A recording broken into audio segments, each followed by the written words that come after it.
Za sogovornico sem izbrala Tino Vrbnjak, zato ker sem jo videla v dosti filmih in serijah in me je z njeno energijo zelo prepričala in sem si jo zelo dolgo želela spoznati. Zakaj si se pa odločila za ta poklic igralke? Na srednji šoli sem obiskovala gledališki krožek in tam sem blazno uživala in v bistvu mi je bilo tako samoumevno, da bom jaz igralka. In sem šla tako zelo neobremenjeno na te sprejemne izpite in se je obrestovala.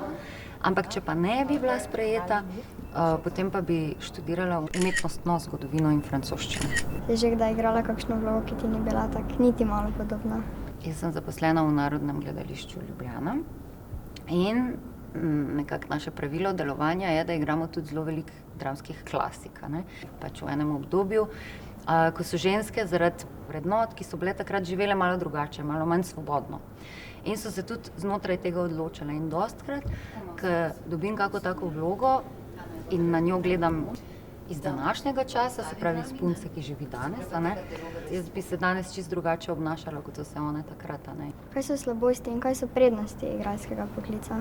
Prednosti so definitivno to, da je zelo zabavno, zelo je dinamično delo. Priprave za vsak projekt so malo drugačne. Veliko je enega vznemirjanja, pa adrenalina, pa treme, pa potem, ko predstava mine, si nekako izpolnjen, pa tako. Največji minus tega poklica bi pa jaz rekla urnik. Mi delamo zjutraj in zvečer imamo vaje, recimo od 10 zjutraj do 2, pa od 7 zvečer do 10. In ko so predstave, pa moram kdaj mogoče še prej biti v gledališču, ne. Če bi pa lahko za en dan postala ena oseba, ki si jo igrala kjerkoli gledališče ali filmu, katera bi postala?